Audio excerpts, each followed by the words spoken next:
Okay, anyway, yeah. So then all human endeavor and achievement is just that. It's this misplaced um, trying to, it's the dog in the cage who wants the food. You put food outside the cage, the dog will run around and bang into the walls. It doesn't know what it's doing. Maybe eventually it'll push the door open and get the food, right?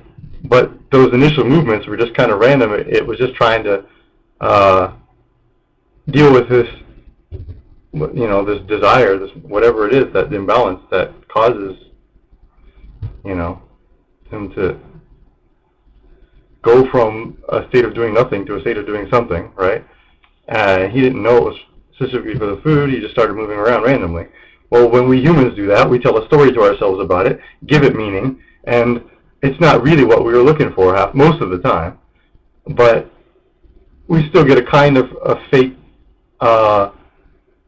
sense of satisfaction from it. Not a complete one. We don't then stop moving because it wasn't really what we were looking for. And that's where all psychoanalysis, right, comes in. They talk about these repressed desires.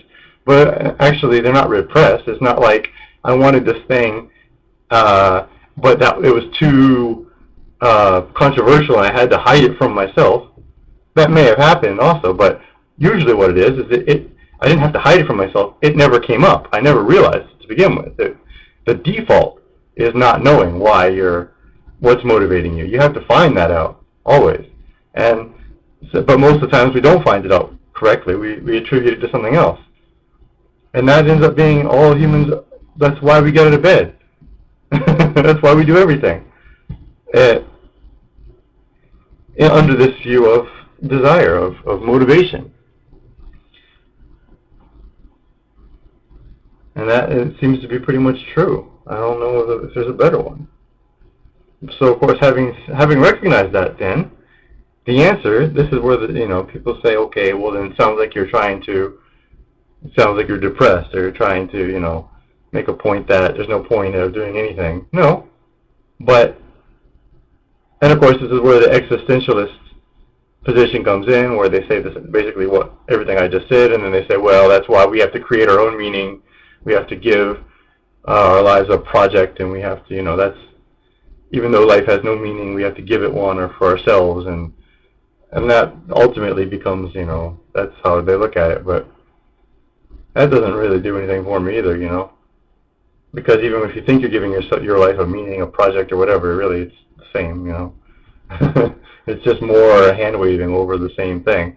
You may as well not do that. People who are just going to work every day, getting tired and going to sleep and just doing that until they die, they have a project, and it doesn't help them whether they think about it and call it a project, and they say, oh, I'm an existentialist or not. They're doing the same thing.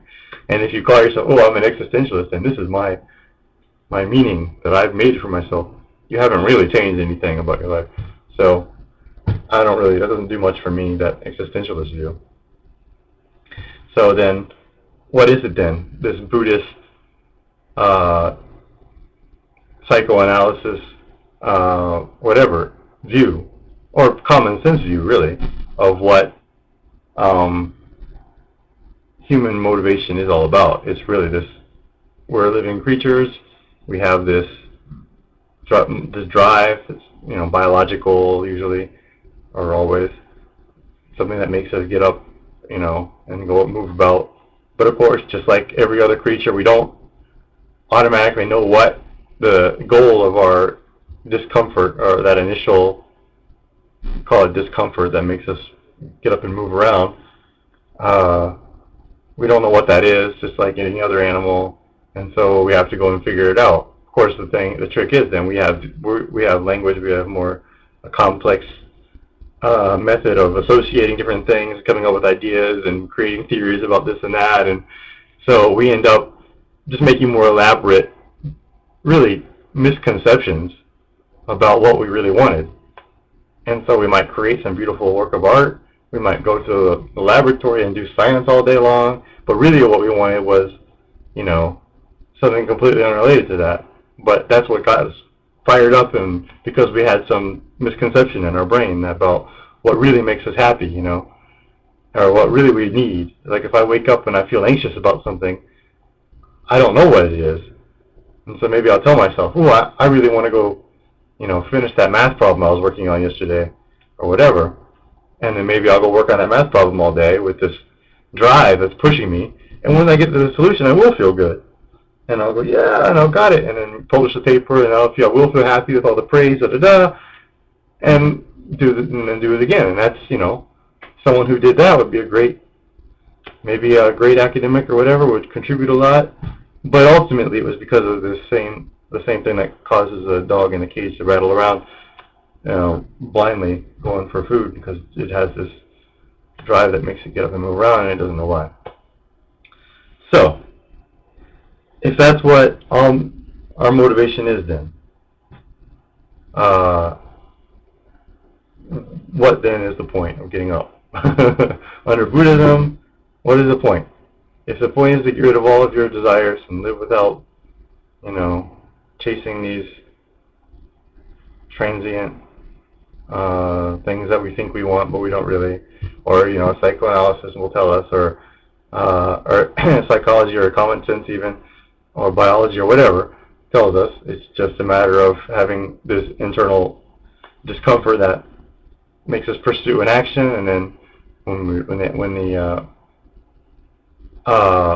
when that's assuaged, you get quiescence, or you stop moving. That's it, and then maybe another motivator comes along, and that's it. Okay. First of all, is that true? I think it probably is. So then what? I don't have an answer to that part. I really don't right now. And when it comes down to it, I think the best answer I've found so far, which isn't a good one, it's that whole, whatever you want to call it, Taoist, acting without acting. That's their way of, that's the way of putting it. That comes from that, right? The doing without doing. It's this whole, I think it comes down to the idea that not acting, that is to say doing nothing, ultimately requires more effort than doing something, which is true. I can say all that I just said and then go, okay, I'm not going to get out of bed.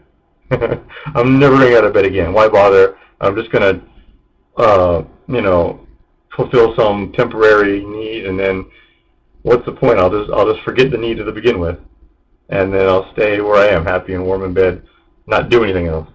Ultimately, doing that requires more effort on my part than just to get up and eat breakfast and take a shower and go to work or whatever. It's easier just to go along and do what I do, and that's the path of least resistance. And ultimately, may as well just go ahead and do it. And so that's not much of an answer. Just the fact that you're not really accomplishing anything. You haven't solved anything by saying, I'm just not going to get up then. Because really, that requires much more of an intervention on your part. It puts more of a fight to go against the grain, just to stay in bed against the drives that are trying to get you out of bed, which are ultimately, of course, inauthentic drives. They're not anything. There's no real fulfillment to be had by fulfilling these, the discomfort that makes you want to get out of bed, and yet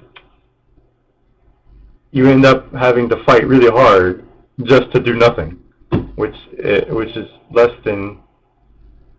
of a solution than just getting up and doing it. So that's ultimately what it is, and that's why we get up and go around and live our lives, because it would be harder to not. But that's not much of an answer, is it?